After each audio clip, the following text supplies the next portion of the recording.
మన ప్రభువును రక్షకుడైన యేసుక్రీస్తు పరిశుద్ధ నామమున వందనాలు. ప్రియమైన సంఘం, ప్రియమైన బిడ్డలారా, మన ఉదయకాల సమయం దేవుని వాక్యం ధ్యానించడం ముందుగా ప్రార్థన చేసుకుందాం. ప్రార్థన. కృపగల తండ్రి, దయగల యేసయ్య, నీ బంగారు పాదాలకు లెక్కలేని వందనాలు, స్తుతులు, స్తోత్రములు.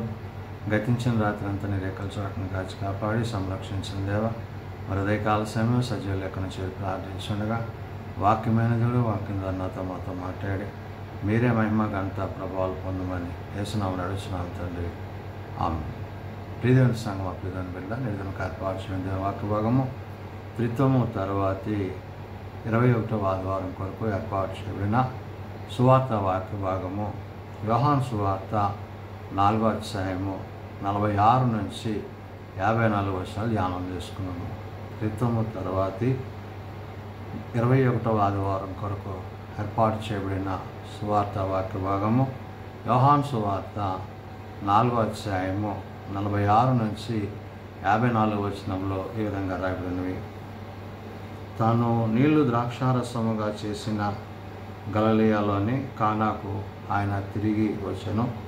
అప్పుడు కపెర్నహూములో ఒక ప్రధాన యాజకుడు రోగి ఉండెను.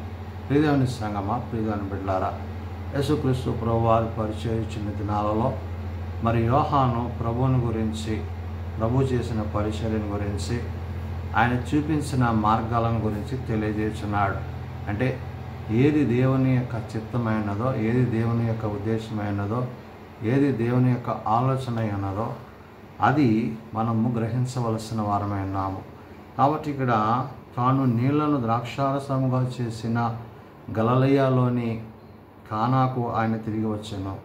మరి యేసుక్రీస్తు ప్రభువారు చేసిన మొదటి సూచక క్రియ, అద్భుత కార్యాలు. కానా వివాహంలో నీళ్లను ద్రాక్షారసంగా మార్చిన ఆ ప్రదేశానికి, ప్రాంతానికి తిరిగి ప్రభు వచ్చినప్పుడు అక్కడ జరిగిన ఈ సంఘటనను, ఈ రెండో సంఘటనను యోహాను గారు గుర్తు చేస్తున్నారు. అందుకని అంటున్నాడు ఆయన, తాను నీళ్లు ద్రాక్షారసంగా చేసిన గలిలయలోనికి కానాకు ఆయన తిరిగి వచ్చెను. అప్పుడు కపెర్నహూములో ఒక ప్రధాన యాజకుని ప్రధాని కుమారుడు రోగి అయి ఉండెను.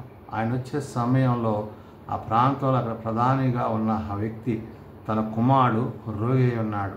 ఆ రోగి అయి ఉన్న వ్యక్తిని గురించి వాక్యం సెలవిస్తున్న మాట, యేసు యూదయ నుండి గలిలయకు వచ్చినని అతడు విని ఆయన యొద్దకు వెళ్ళి తన కుమారుని చావ సిద్ధమై ఉండెను గనుక ఆయన వచ్చి అతన్ని స్వస్థపరచవాలని వేడుకున్నారు. మరి ప్రభువుని గురించి విన్న అతడు, ప్రభు ఆనాడు ఆ వివాహ మహోత్సవంలో చేసిన ఆ గొప్ప అద్భుత కార్యాన్ని చూసిన ఆ వ్యక్తి నేడు తన కుటుంబంలో కలిగిన ఆ బలహీనత నుంచి తన కుమారుని విషయమై ప్రభు అక్కడ వేడుకుంటున్నారు. అంటే ప్రభు దగ్గరికి వచ్చిన ఈ ప్రధాని తను అడుగుతున్న మాట ఏంటంటే, అయ్యా, నా కుమారుడు రోగి ఉన్నాడు, స్వస్థపరచమంటున్నాడు. అంటే దేవుని యందు నమ్మిక ఉంచి ప్రభువునందు విశ్వాసం ఉంచిన ఈ ప్రధాని ప్రభువుని వేడుకుంటున్న విధానాన్ని మనం చూసినప్పుడు, యేసు యూదయ నుండి గలిలయకు వచ్చినని అతడు విని అంటున్నాడు. అంటే ప్రభువు వచ్చిన విషయాన్ని విన్న ఈ అధికారి ఆయన యొద్దకు వెళ్ళి తన కుమారుడు చావ సిద్ధమై ఉండెను అంటున్నాడు. అంటే మరణావస్థలో ఉన్న తన కుమారుని గురించి తండ్రి ప్రభు దగ్గర విలపిస్తున్నాడు కనుక ఆయన వచ్చి అతన్ని స్వస్థపరచవాలని వేడుకొనేను. మరి ప్రభువును వస్తే నా కుమారుడు బాగుపడతాడు, స్వస్థపరిచితుడవుతాడు అని తండ్రి ప్రభువుని వేడుకుంటున్న సందర్భము. అయితే ప్రభు అంటున్నారు, యేసు సూచక క్రియలను మహత్కార్యములను చూడకుంటే మీరు ఎంత మాత్రమునో నమ్మరని అతనితో చెప్పాను. ప్రభు అంటున్నారు, సూచక్రియలు మహత్కార్యాలు చూస్తే కానీ మీరు ఎంత మాత్రం నమ్మరు. అంటే ఏంటి? వాళ్ళకి ఆ యొక్క అవిశ్వాసం, అపనమ్మిక ఉన్నది. అయితే దాన్ని తొలగించడమే ప్రభు యొక్క ఉద్దేశము. నేడు మనం విశ్వాసముతో ప్రభు వద్దకు వస్తున్నాము. ఆ విశ్వాసంతో ప్రభువుని వేడుకుంటున్నప్పుడు ఆయన తన కార్యాన్ని జరిగిస్తారు. కాబట్టి ఇక్కడ యేసు సూచక క్రియలను మహత్కార్యములను చూడకుంటే మీరు ఎంత మాత్రం నమ్మరని అతనితో వచ్చారు. అంటే మీలో ఒక అద్భుతం, ఆశ్చర్యం కలిగితేనే కానీ నమ్ముతున్నారు, లేదంటే నమ్మట్లేదు. అంటే ఇటువంటి అవిశ్వాసులుగా మనం ఉండకూడదనే విషయాన్ని ప్రభు అక్కడ గుర్తు చేసి, అందుకు ప్రధాని, ప్రభువా, నా కుమారుడు చావక మునిపే రమ్మని ఆయనను వేడుకొనెను. ఆ ప్రధాని అంటున్నాడు, ప్రభువా, నా కొడుకు చావక మునిపే, అంటే ఆడు చావడానికి సిద్ధంగా ఉన్నాడు కాబట్టి అటు చావుకు మునిపి నువ్వు వస్తే కనుక అతడు స్వస్థచిత్తుడు అవుతాడు, బాగుపడతాడు అని చెప్పి ప్రభువుని వేడుకుంటున్నాడు. అది యేసు, నీవు వెళ్ళుము, నీ కుమారుడు బ్రతికి ఉన్నాడని అతనితో చెప్పగా ఆ మనుష్యుడు యేసు తనతో చెప్పిన మాట విని నమ్మి వెళ్ళిపోయాను. ఈ ప్రధానికి ప్రభు చెప్తున్నారు ఏమని, నువ్వేమి భయపడొద్దు, నీ కుమారుడు బాగుపడ్డాడు, స్వస్థపడ్డాడు, నీ వెళ్ళు అంటున్నాడు. అంటే ఏంటి? ఏ నమ్మికతో, ఏ విశ్వాసంతో ప్రభు దగ్గరికి అతడు వచ్చాడో ఆ నమ్మికని, విశ్వాసాన్ని ప్రభువు గుర్తెరిగి అతని యొక్క కోరికను సిద్ధింపజేసి మరణంలో నుండి జీవంలోనికి ప్రభు తన కుమారుని నడిపించారు. అందుకనే యేసు, నీవు వెళ్ళుము, నీ కుమారుడు బ్రతికి ఉన్నాడు అంటున్నాడు. అంటే చావబోతున్నాడని తండ్రి చెప్తున్నాడు. ఇప్పుడు ప్రభు చెప్తున్నాడు, నీ కుమారుడు బ్రతికాడు, చావడు. అంటే ఏంటి?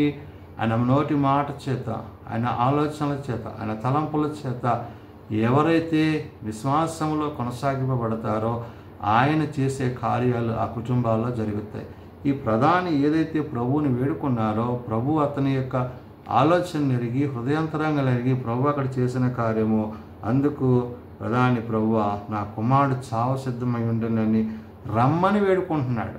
కానీ ప్రభువు వెళ్లకుండా అతడు స్వస్థపరిస్థితుడిని చేశాడు. అంటే క్రీస్తు యొక్క మాటలో, క్రీస్తు యొక్క ఉద్దేశములో స్వస్థత ఏ విధంగా కలిగిందో ఇక్కడ మనం చూడగలము. ఈ గలిలయలోని కానాలో, ఆ ప్రాంతంలో ఈ యొక్క రెండవ సూచక్రియ, అందుకు యేసు, నీవు వెళ్ళుము, నీ కుమారుడు బ్రతికి ఉన్నాడని అతనితో చెప్పగా ఆ మనుష్యుడు యేసు తనతో చెప్పిన మాటను నమ్మి వెళ్ళిపోయాను. అంటే ప్రభు మీద ఏముంచాడు? విశ్వాసం ఉంచాడు, నమ్మకాన్ని ఉంచాడు. నువ్వు విశ్వసించి ప్రభువుని నమ్మితే ప్రభు నీ పట్ల కార్యాన్ని చేయడానికి ఆయన సిద్ధపాటు కలిగి ఉంటాడు. అంటే నమ్మి విశ్వసించిన వాడు రక్షింపబడతాడు. ఇప్పుడు ఈ యొక్క ప్రధాని తాను తన బిడ్డ నిమిత్తమే ఆ ప్రాంతానికి ప్రభు దగ్గరికి వచ్చారు. కానీ ఏ విశ్వాసాన్ని, ఏ నమ్మికను తనకు కలిగి వచ్చాడో దాని యందు అతడు బలపరచబడ్డాడు. అందుకనే ఆ విషయాన్ని ప్రభు చెప్పినప్పుడు అతడు ఇంకా వెళ్ళుచుండగా అతని దాసులు అతని యుద్ధకు వచ్చి అతని కుమారుడు బ్రతికి ఉన్నాడని తెలియజెప్పారు. ఇతడు తిరిగి ప్రభు చెప్పిన వెంటనే వెళ్ళిపోతుంటే అతని ఇంటి దగ్గర నుంచి వచ్చిన సమాచారం ఒక దాసుడు వచ్చి చెప్తున్నాడు. ఏమని చెప్తున్నాడు?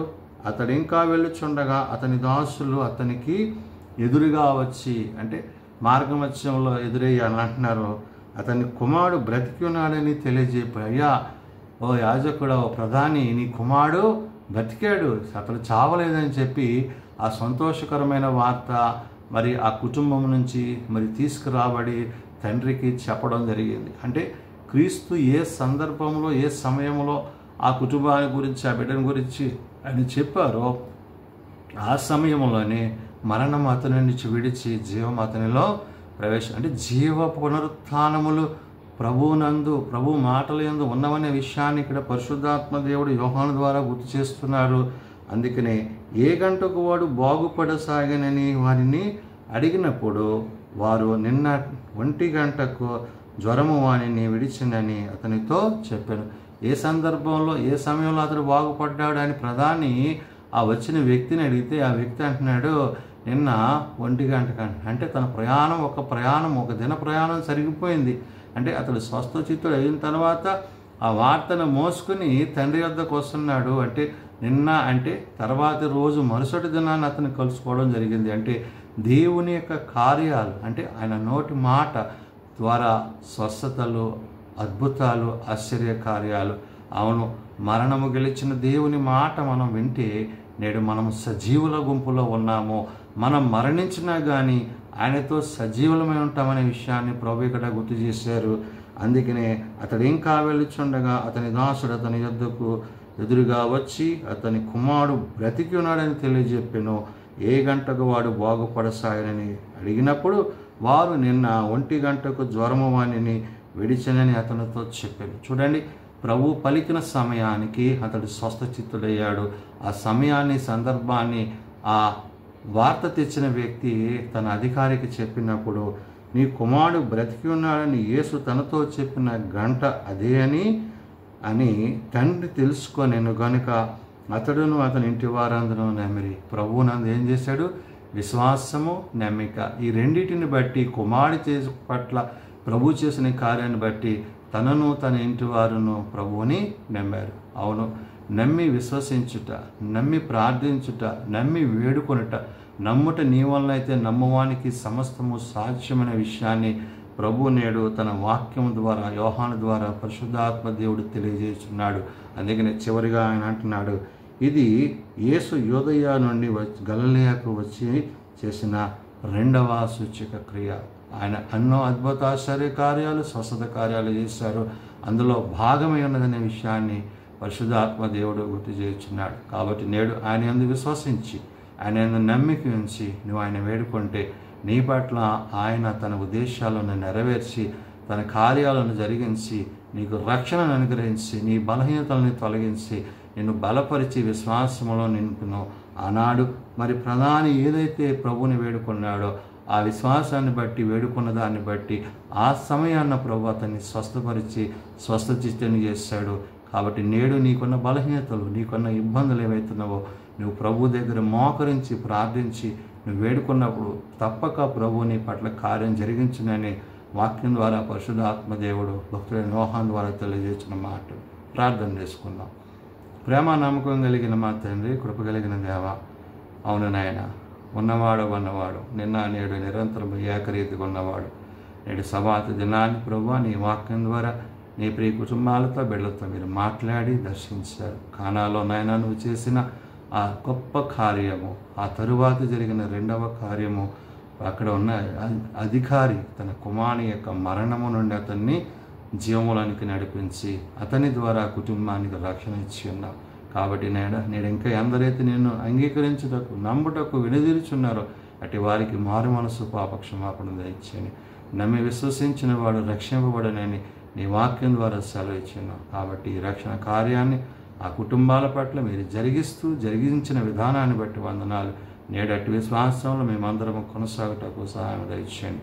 చిన్నబిడ్డలు, యవనులు, పెద్దలు, వృద్ధులు ప్రతి వారిని వాని క్రియల చొప్పున, వాని పనుల చొప్పున వారు చేసిన విజ్ఞాపనలు బట్టి నీ సహాయము, మీ సన్నిధి వారికి అనుగ్రహించమని, ఎంత గొప్ప రక్షణ నిర్లక్ష్యము చేయక నీ యందు నమ్మిక ఉంచి విశ్వాసం ఉంచి నీ ద్వారా నీ యొక్క విశ్వాసములో, నీ ప్రేమలో కొనసాగే కృప దయచేయండి.